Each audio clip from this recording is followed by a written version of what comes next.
Producción de Grupo Fórmula. En agosto pasado, México demandó a 11 fabricantes y distribuidores de armas de los Estados Unidos, a quienes acusa de emprender prácticas comerciales ilícitas que facilitan el tráfico ilegal de armamento a México. Pero ¿cuál es la percepción de la gente sobre este tema? Mi queridísimo Francisco Abundis, director general de Parametría, el referente de la opinión pública en México. Te escuchamos, Paco. Ricardo, ¿cómo estás? Muy buen día. Pues bien, como bien señalas, es un tema que tiene una actualización o es reciente para la opinión pública, pero también tiene un antecedente que de hecho es parte de la demanda. Recordarás el evento de Rápido y Furioso hace algunos años.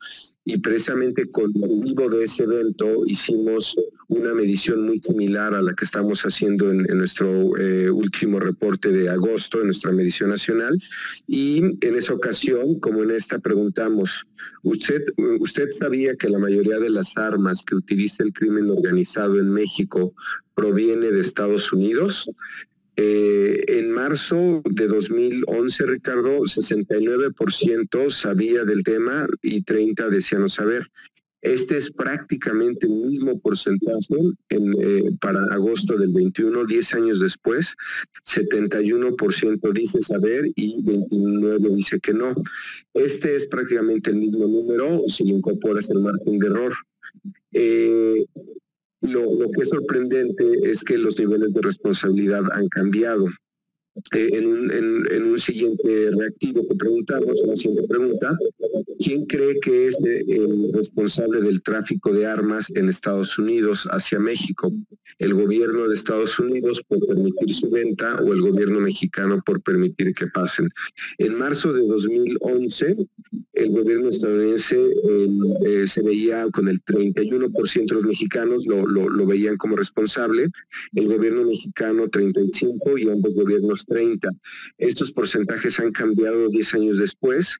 El gobierno estadounidense se ve ligeramente menos responsable, 38%, pero el gobierno mexicano pasa de 35% a 48%, es decir, 13 puntos más, y la categoría ambos gobiernos a 16%, es decir, se observa mayor responsabilidad que antes del gobierno mexicano. Luego preguntamos, ¿usted cree que las empresas que fabrican armas en Estados Unidos venden intencionalmente las armas al crimen organizado en México o no saben que sus armas son adquiridas por el crimen organizado en México? Las empresas que fabrican las armas venden intencionalmente las armas al crimen, 60%, es decir, es una clara mayoría, y 24% cree que no saben, es decir, la intencionalidad con la que está demandando el gobierno mexicano, la Cancillería, el público mexicano o el ciudadano la da por hecho y da por cierto este argumento. En lo que se refiere ya concretamente, Ricardo, a la demanda, preguntamos si se enteró de la misma. Si usted se enteró que el gobierno de México demandó a las empresas que fabrican armas en Estados Unidos por permitir que las armas que fabrican sean adquiridas con facilidad por el crimen organizado. Si se enteró, 32%. Y dice que no el 68%. Yo esperaría, Ricardo, que conforme este tema vaya evolucionando, más gente registre, digamos, esta demanda que se interpuso en las Cortes de Massachusetts en Estados Unidos. Finalmente, la expectativa, y esto creo que tiene que ver con la percepción de debilidad de nuestro gobierno, ¿usted cree que el gobierno de México ganará o perderá esta demanda que presentó contra las empresas que fabrican armas en Estados Unidos? Perderá la demanda 49% y ganará la demanda 33%. Es decir, es casi la mayor parte de la población, que digamos casi la mayor absoluta, casi el 50%, que tiene pocas expectativas sobre esta demanda. En conjunto, Ricardo, yo te diría que la acción se ve con simpatía, digamos, por parte de los ciudadanos mexicanos, pero creo que son muy bajas las esperanzas de que pueda fructificar esta acción legal, Ricardo.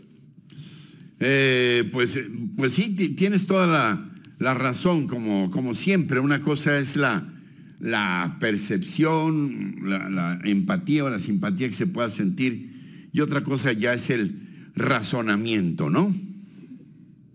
Sí, exacto. Como sea esta demanda, yo creo que va a tener creo que es un tipo de demanda o del tipo de acciones casi por principio, más allá de la expectativa de si pueden ganarla o no. Y eso es lo que yo creo que funciona muy bien para crédito de la Cancillería o del gobierno mexicano. Por supuesto, como siempre, gracias, mi querido Paco. Te mando un abrazo. Gracias, sí. Encuentra más contenido.